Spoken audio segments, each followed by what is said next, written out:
बिस्मिल्लाहिर्रहमानिर्रहीम। नाज़रीन इकराम, ये 2005 की सुबह थी और 9 बजे का टाइम था। मैं अपने ऑफिस में कोई खुसूसी असाइनमेंट के सिलसिले में कोई आर्टिकल लिख रहा था, तो ऐसे पता चला कि ज़मीन नीचे से ऊपर जा रही है, ऊपर से नीचे आ रही है। क्योंकि मेरा ऑफिस रावलपिंडी में है, तो उस ज़लज़ले से रावलपिंडी इस्लामाबाद हिल गया और इस्लामाबाद में भी एक काफ़ी बड़ा टावर जो है वो उसमें दरारें पड़ गई। और वो ज़लज़ला ऐसा था कि उसने बालाकोट, ट्रावलाकोट, बहुत सारे शुमाली इलाका जात में तबाही मचाई और 1 लाख के करीब लोग इसमें अपने अल्लाह के पास पहुंच गए। अब इसकी वजूहत थी, हुकूमत के पास कोई ऐसा इदारा नहीं था कि वो इस चीज़ को कैसे उनको पता चलता, तो उन्होंने इसके लिए एक NDMA का एक इदारा बनाया जिसका काम था आफात यानी कि सैलाब आए, ज़लज़ले आए, उनकी अलार्मिंग बताना और लोगों को बताना कि वो अपने किस तरह महफूज।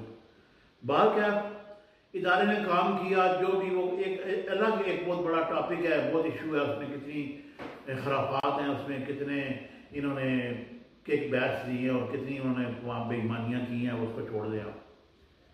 लेकिन अब जो हालात है इस वक्त, ये इन दिनों की बात है। आप अगर बालाकोट से नारायण की तरफ जाएं तो रास्ते में एक छोटा सा शहर है मांडरी। ये दरियाए कुनार के बिल्कुल साथ साथ ये शहर आबाद है, यहाँ होटल भी हैं और इसके साइडों पर बड़े बड़े पहाड़ हैं। अब ये हुआ कि वो पहाड़ों ने वहाँ से सिरकना शुरू कर दिया और उसमें कई गांव भी उसमें इफेक्ट हुए, लोगों के घर भी काफ़ी सारे उनमें दरारें पड़ी। और वहाँ पे अब ये बता रहे हैं कि वहाँ एक जिस तरह अताबाद झील बनी है, यहाँ भी कोई झील नमूदार हो रही है और एक पानी का एक बहुत सा बड़ा ज़खीरा जो है बाहर आएगा और उससे अगर वो पहाड़ सिरक कर टूटता है तो वो मांडरी शायद सारा तबाह हो जाए।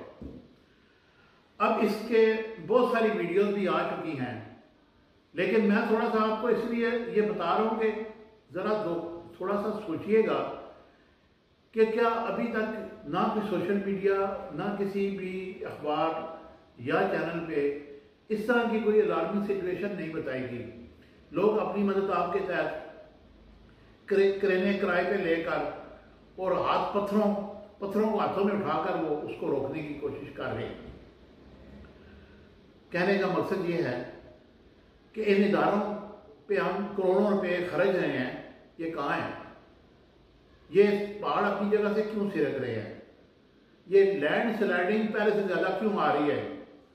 पहले इतनी लैंड स्लाइडिंग नहीं होती थी। उसकी वजह क्या है कि इसमें बहुत सारे ऐसे चीज़ें हैं जिन पे काम करने की ज़रूरत है। ये भी मैंने पिछले दिनों में एक वीडियो बनाई थी जिसमें मैंने बताया था कि ग्लेशियर जो है वो टूट के नीचे आ रहे हैं और ग्लेशियर फटने के अलार्म जारी कर दिया गया है। और अब ये है कि वो ग्लेशियर तो अपनी जगह अब तो पहाड़ों में भी सिरकना शुरू कर दिया और ये तो फिर ज़लज़ले के असरात हैं। क्योंकि जब ज़लज़ला आता है तो वो कुछ ना कुछ पहले अपनी अलार्म बजाता है कि मैं आ रहा हूँ, और जैसे ही वो ज़लज़ला आता है उससे फिर वो तबाही जो होती है वो एक अलग इशू है। तो अगर कोई इस तरह की सिचुएशन है तो आबादियों को वहाँ से हटाया जाए, लोगों की जानें बचाई जाए और बाकायदा तौर पर प्लानिंग करके ये देखा जाए जो बड़े इदारे हैं, जो मौसमियात के इदारे हैं, जो NDMA है, ये जो मैंने आपको जगह पिन पॉइंट की है, ये इदारे खुद जाके देख लें वहाँ क्या हो रहा है। तो मुझे उम्मीद है कि मेरी ये वीडियो आप मुतल्लिका इदारे इस पर काम धरेंगे और इस पर काम करेंगे। Thank you very much. क्यों जी?